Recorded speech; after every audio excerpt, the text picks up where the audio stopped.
freshly from watching Arsenal losing to Bournemouth, my team, it seems like the bottle job might actually be on its journey.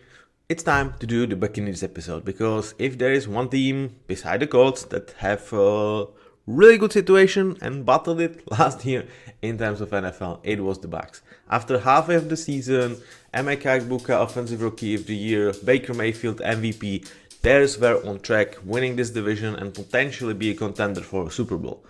At the end of the day, it was nothing like that, and it leaves them in an interesting situation entering this draft. If you just want some key highlights, here is what I think about their offense and defense entering the draft. If you want to dig deeper, I would appreciate it. Leave a like, leave a comment, and let's dig deeper. In terms of a quarterback room, of course you have Baker. And, midway point last year, nobody would question, they will prolong him, he's the future, he might be top 7 guy. That was definitely on the table. Right now, not so freaking sure, because second half of the year was like extraordinarily bad. He was, I would say, like bottom 5 in terms of QBs in the performance. And suddenly the ties are changing a little bit, because he only has here 1 in terms of contract, and they have not prolonged him. And with 27 being very, very promising draft in terms of quarterbacks, I think there is a lot of doubt in their mind if Baker is the guy of the future of the Buccaneers. I think this is, in all likelihood, the year that he kind of needs to prove it to them that he is worth keeping on $40-50 million a year, rather than investing in a rookie that would cost significantly less. At the same time, with that being the clear picture, in my opinion, you just absolutely should not invest in this room in this year's draft. A, it's much worse draft, and B, you are still absolutely not clear whether you will prolong with Baker or not. Now, in terms of running backs, even though they let go of Rashid White, which to me was quite a big surprise, especially because they have signed Kenneth Gainwell for much more money than Rashid White signed. And I think Rashid White is just straight up better player, was absolutely working in the system. I don't know about this exchange. I have been very critical.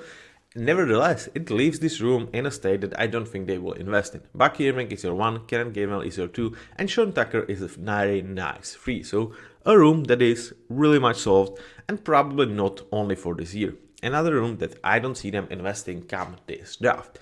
Now, with wide receivers, the questions are definitely a little bit different, because a lot of people see this as a draft need for the Buccaneers, that they should invest here. And I'm not so sure about that. Yes, you have lost Mike Evans, but you have invested first round in egbuka. You have Chris Godwin on like $45 million a year. I get that he probably is not going to be there for next season, but for right now he is. And you have a couple of young guys, especially Jalen McMillan, that I am very interested to see how they will develop. So if I am Tampa Bay Buccaneers, I do consider this a tier 3 need, because I think you have very nice trio. You have a 4th guy in Tess Johnson, and let's see what you have in these guys to just know, entering 27, how much you need to invest, because there's a lot of uncertainty about this room as well. Emeka Egbuka, the second half of the year was ugly. Chris Godwin, injury concerns, age, and a lot of money on the payroll. So even though I'm not saying that this room is fixed and is there to be taking for granted for years to come, I think this is similar to quarterback. For now, it's really good, and you need to have more clarity for entering 27, and I don't think you just should, steer it up, in my opinion. Let me know what you think, because I don't think this is a very popular take on wide receiver room of the Buccaneers, because I have seen them mocked a wide receiver in the first round. I just don't think that would be smart roster building. In terms of tight ends, they have brought Cade Otton back, and I am not a huge Cade Otton fan. I think he is your standard starting tight end, 17, 18 best, and for these guys, I just not appreciate actually paying them too much in terms of the second contract. I would like this guy to be on a rookie deal, or kind of like a veteran, 5-6 million a year, not necessarily 11, 12. I think it's a little bit too much.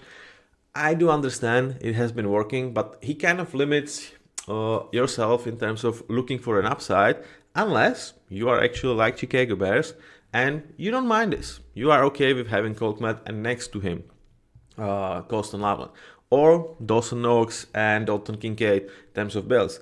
But if you are like absolutely okay with that, I would say you are spending 11 million on tight end too, and I also don't consider that a very smart roster building. Nevertheless, with him clearly being in place and being their tight end of the future, plus Payne Dunham, I think this is kind of like a high tier free need. You can invest, but you just don't see them spending premium picks on a room that has just been locked in place for years to come with Kate Otten.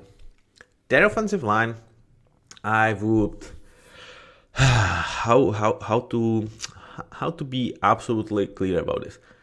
Graham Barton makes a lot of mess when you like take a look at their overall offensive line because he have 5 position versatility. At the same time, he has not been as good as advertised in terms of his actual performance. But I really like him, and the fact that he even played tackle last year when I think Tristan Wirfs was out or Ligureke was out, remarkable. But when then you look at the what the needs are, he kind of messes the things up for you. Now, ideal 5 for right now is Tristan Wirfs, Ben Brereton, Graham Barton, Cody Mack, and Ligureke. But Cody is on last year of its deal. Ben Brereton is kind of a guy that you eventually like sort of looking to replace. And Tristan Wirfs and Ligureke are one of the best tackles duo in the league. Like I have really utmost appreciation for them. So that's probably the room I'm not touching like heavily. I would say this is similar to when we talk about Vikings, when we talk about other teams, Saints for example. I want them to be clear about what their tackle situation is. We have 2 starters for years to come. We need high floor, low ceiling guy that just freaking enjoys working. He knows he doesn't have the craziest traits, but he just enjoys playing football. Have this guy on a rookie deal to be a backup. I think it's immaculate roster building. I think there is always a couple of these guys, round 4, round 5, they just get pushed down the pecking order just because they don't have the upside. But here, you just don't need the freaking upside. In terms of interior, I would say that the need gets much higher. I would call it like high tier 2, perhaps, because Ben Brereton, you can always improve on Ben Brereton, even though like he's fine. Cody Mack, last year of his deal, we don't know how much like you probably pay him because guards are very, very hard to find. They are getting paid a ton of money, and that's a little bit of a problem, right? Like you cannot pay everybody. And 3, like Graham Barton, yes, absolutely fine, but also not necessarily as star rising as you would hope. So having a guy that, like as of right now, probably gives you a backup piece because they don't really have too much. It also allows you to have more flexibility with Graham Barton. So if you can find 2nd round guard center, I think that's perfect. Because A, it could be an upgrade over Ben Brereton in time. B, absolutely gives you, like in advance, flexible piece of your offense. Even though the guy might not be able to play tackle, just because he can play center, Graham Barton could move to tackle. So I would say 2nd round guard center correct. Perfectly done, and 4th or 5th round tackle, high floor, low ceiling. That's how I would approach this room. Overall, it makes it like a tier 2 for the offensive line. Here, I just cannot really like divulge it into too many boxes because of how I view especially Graham Barton and his importance for this offensive line. Now, let's shift towards defensive side of the football. Edge. Probably not necessarily the most clear opinion that other people will have because they will look at this room and see like, okay, the Abbey is here, we don't know is he there long term, and we don't have too much after him. And I would say you do, because I really like Chris Boswell. I think he is very nice H3, and I'm very excited about David Walker, who unfortunately missed whole of last year. And you also have Mo Kamara. I think Diaby is playing for a big contract. If I'm not truly horribly mistaken, this is his last year of his deal. Yes, it is. And it's time to show that he can be functional either high end 2 or low end 1. I think he can. And with Chris Boswell and David Walker, I think you have enough another young and upcoming bodies to justify not really looking at this as too much of a need, because you have just invested a couple of high-end picks. I would see this as like a high tier 3 or low tier 2, meaning first or fourth round, bringing another guy into the room, giving you more of a depth. That's how I would approach this. In terms of the interior, here we go again. I am not the biggest fan of Kalijah Kancey. It seems like I have something against interior guys that are like very solid or good pass rushers, but are reliable in terms of their run defense. It's him, it's Brian Breezy. It's like, perhaps it's like a draft status for these guys. Like first round, I want to see more of a 3-down players. I guess that's how I like kind of ended this way. But even if I consider Kalijah Kancey like a quality starter, which I think he is, next to Vita Vea, I don't really see too much in terms of DT3. Vita Vea is getting there with an age, and there has been injury to Kalijah last year. I think this room absolutely needs a lot of refreshment, and I would not hesitate to spend really high resource to ensure the future of this room. It could also be like 2 guys, third round, second round, and fourth round, something like that would absolutely be in play for me, just to keep a fresh blood going and kind of looking for your DT3 as of right now. Now, shifting towards the linebacker room, with Lavonte David most likely not coming back, they have decided to make Alex Anzalone their linebacker 1 for the future. I think he's going to look amazing in the sunshine, like with his golden hair and the sunshine. I think it's going to get us a lot of really nice, let's say, pictures or whatever. At the same time, do I think he's a high-end linebacker 1? I don't, but he can do. He's like worthy of being like low-end LB1. Next to him, you have Cyril Sardenis, who is polarizing. Sometimes he just is burnt toast in terms of his coverage, and I think that is too worrisome. Though in terms of his run defense, he is very solid. Even if I would consider Cyril Sardenis as a second starter to Alex Anzalone, which is definitely how this room can play out, it would still leave really not much depth, and I would say the room would be kind of capped. So another room that I really view like tier 2, it's functional. I have questions about LB2 and I have questions about backup. So I'm looking at this room and I'm thinking, yeah, definitely second, third round, I'm looking to potentially spend here. And I said that several times. Obviously, you cannot fulfill every need you have because you have limited amount of draft picks. But that's just where I would be looking to spend the premium resources. And if I'm put in position where like I can choose from, why the hell not? So if I'm Tampa, just a little bit quick summary before we get to the secondary. I don't think they necessarily have a tier 1 need, meaning that if they don't spend the first round pick, I would be shocked on this or that position. That gives them really nice situation in terms of perhaps they can trade down.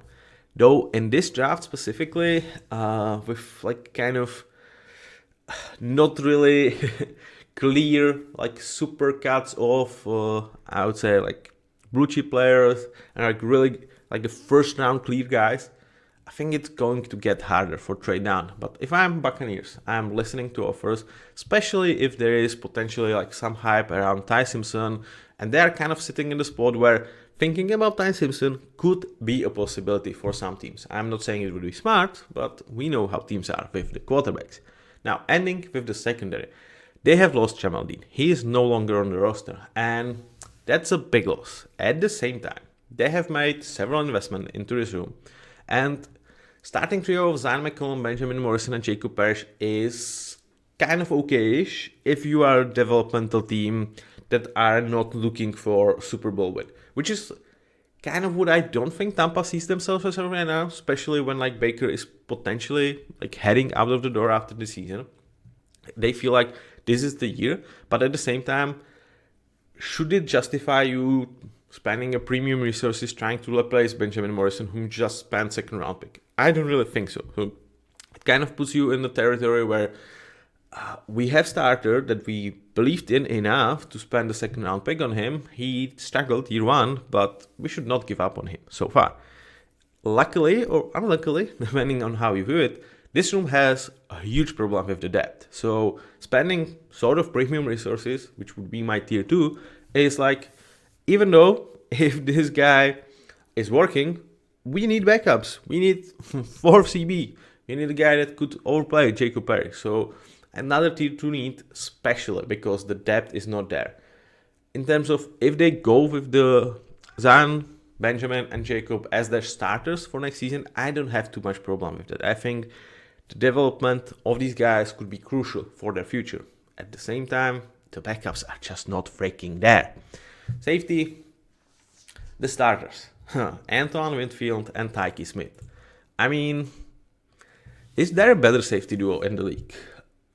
I'm not sure I know about one. I truly like both of these players. Though Antoine Winfield, like similar to Jesse Bates, we have been kind of used to call them top 3 guys for several years. I think they are starting to lose their status in my eyes. They are still amazing players. And Tyke Smith is on an utmost trajectory towards potential stardom. Antoine Winfield is a great mentor. Yet I would consider this a high tier 3 because just like with corners, the depth is not really freaking there. Overall, Tampa's situation entering the draft is not bad in my opinion. Not having a clear tier 1 need that you absolutely have to spend leaves you in position where you can be much more flexible. At the same time, they don't have extra picks and they have a lot of tier 2 needs looking down the line and 26 as well. So interesting situation, kind of in the middle. Luckily for them, they are not stuck in purgatory because if Baker is just like 20th best quarterback in the game, I think they move from him. If he has a bounce back year and he plays like first half of last year, he's their franchise guy of the future. He gets prolonged and here we go. So that was the Buccaneers. What do you think? Was I right? Was I wrong? Let me know.